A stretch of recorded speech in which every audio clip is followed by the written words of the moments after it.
Finally, we get the best assault rifle build in the game, and Year 6 Season 1 delivers it. Yeah, I'm surprised too. Let's find out why.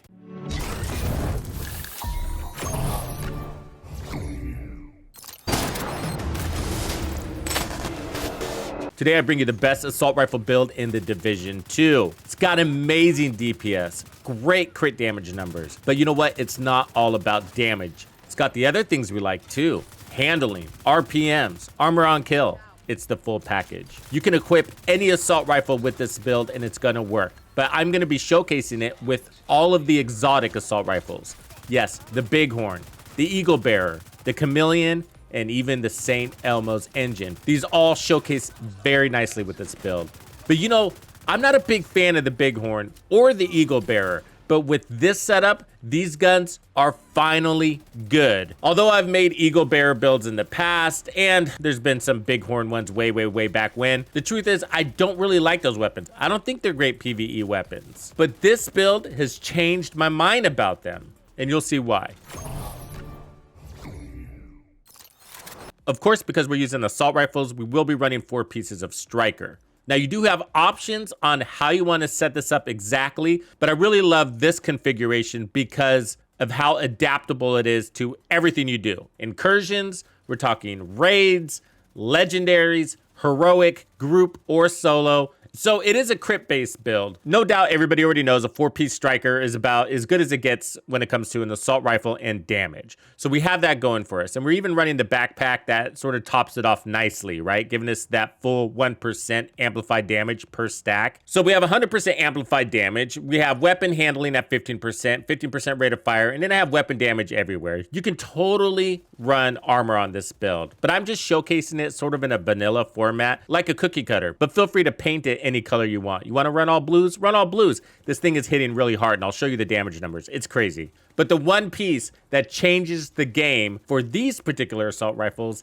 is the Eagle's Grasp. I'm sure some of you have already figured this out for your assault rifles by now, but not only are we getting that perfect weapon handling stat at 15%, which these weapons all definitely need, well, except for the St. Elmo's, but it does enhance the St. Elmo's, and you'll see that. But we're also getting that 15% magazine size, and that so far hasn't been that helpful on our rifles or on our marksmans because it comes out to being so little. But on these assault rifles, it comes out to being a lot, a significant amount. Enough to help us really boost that sustained damage, but more importantly, kill multiple enemies out of a single mag. And you're going to be seeing a lot of that in this gameplay footage. So I got weapon damage and crits on this, and I'm going to be using the same loadout and only changing the weapons. And I'm going to showcase all of these exotics so you can see how they perform with this setup. It's amazing how it fits like a glove. No pun intended. Okay, the other piece that we were delivered last season that also enhanced this assault rifle build is the Palisade set that's giving us 10% armor on kill. So before, unless you were running 2 pieces of Bellstone or the Death Grips, you were only getting your armor on kill from Gunner.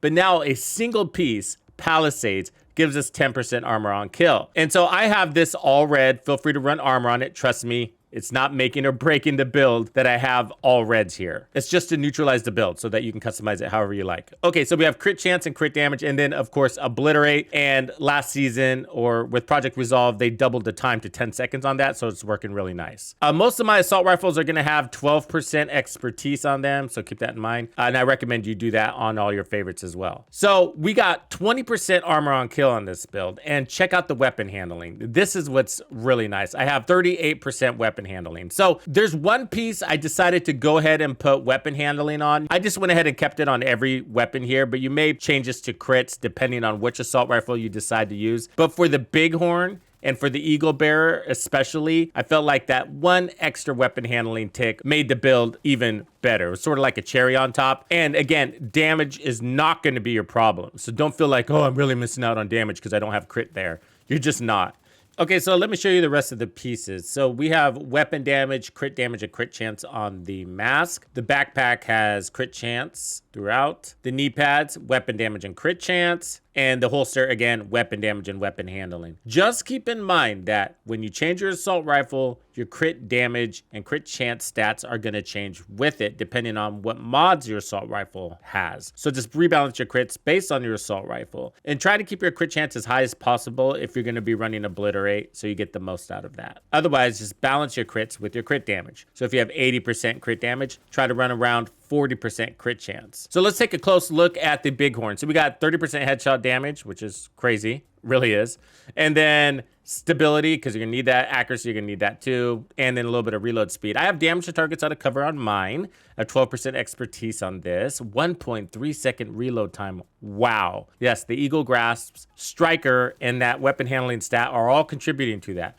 So the big game hunter, so when scoped, let's just skip that part because we're not going to be playing into it. But headshots grant 4% headshot damage, stacks up to 25 times, 100% headshot damage. Once at full stacks, 10 stacks decay every 4 seconds until you have no more. So you basically have to always be going for headshots to get the benefit of that buff and to maintain the benefit of that buff. And that's why this assault rifle hasn't been my favorite, because the handling was really bad and it also has a small mag. And so going for the head that much just means you were always reloading because you were going for a smaller target and you were missing a lot at full RPMs. So it just made for a horrible experience and ended up getting you killed a lot. We now have better handling and a bigger mag thanks to those gloves. So let me show you the damage on this thing. So let me build up my stacks here. 1.752 at full RPM. And that's 920 RPM. Amazing.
Okay, switched over to the Eagle Bearer. I didn't change any stats. So 1,042,000 is what that gives us. So it's not quite as strong, but it's got a bigger mag. Look at that. 70 rounds at 920 RPM. Huge. Now mine has headshot damage. I need mine with damage to targets out of cover, so we can get more damage out of this. I'm just not ready to re-roll this to that. Maybe next season. So keep that in mind. There's more damage on the table with the Eagle Bearer. Plus I only have 7 expertise. I need to roll that to 12. But damage to targets out of cover will definitely lift that. Either way, you don't have to worry about it. So what does the Eagle Bearer do? Well, headshot kills grant tenacity buff for 15 seconds. And the strength of tenacity is increased by 1% for body shots and 5% for headshots. So what that means is 40 to 80% of damage taken is delayed until the buff expires. All of the total delayed damage is reduced for each enemy killed while the buff is active, up to 100% with 3 kills. So immortality is what it grants you. Also, accuracy increases as you continuously fire up to 30%. And I've never been a fan of the Eagle Bearer. I've always thought it was a poor performing weapon in PvE, and I know some people like it, but there's just so many other assault rifles you could run that give you more damage or whatever. But now I'm really liking it because the build itself has so much damage and we're landing so many headshots, and I'm really taking advantage of that immunity. With the Eagle Bearer build, I recommend not using your shield as much so that you can move faster.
Okay, let's look at the Chameleon. My Chameleon's got 12% expertise. I got damage to targets out of cover, 1.6 second reload, very fast, and then adaptive instincts. This thing is crazy.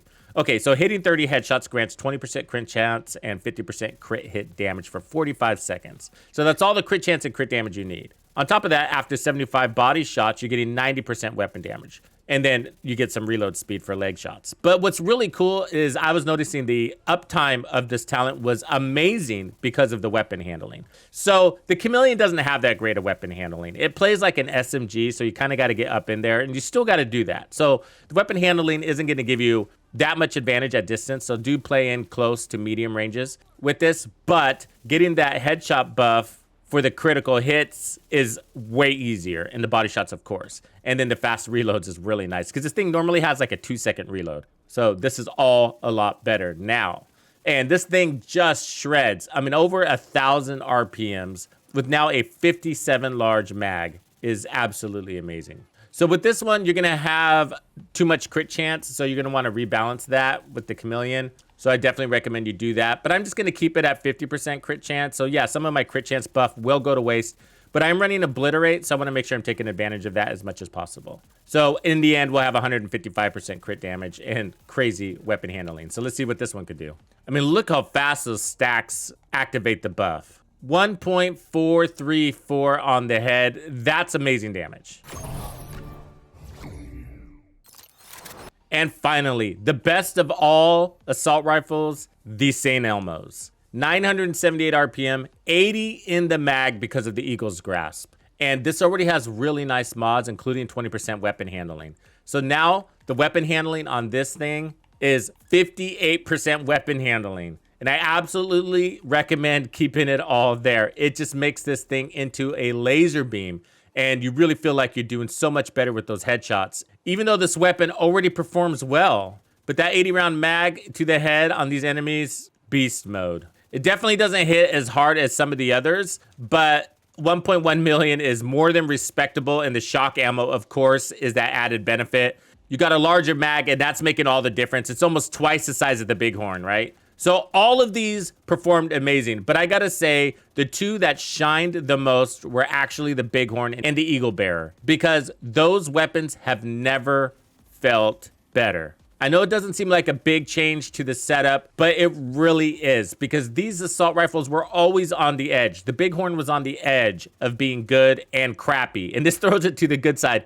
And same with the Eagle's Bearer. These weapons are now usable. I totally recommend trying this loadout with whatever your favorite assault rifle is. But if your Bighorn has been buried deep in your stash like mine was, it's time to dust it off. Thank you for hanging out with me today. My name is Tuxedo Bandido, and this was another episode of The Division 2. If you found this video helpful, subscribe, like, and turn on notifications to ensure you don't miss out on the fantastic experiences waiting for you in The Division 2. And if you like builds like this, check out the recommended build video I have here for you. If you have anything you want to see covered, be sure to let me know in the comments below. And thank you to all the channel members and donors who make everything possible. Tux Nation wouldn't be without you. When you buy a game from Ubisoft, enter the creator code Tuxedo Bandido to support the channel. Easy peasy.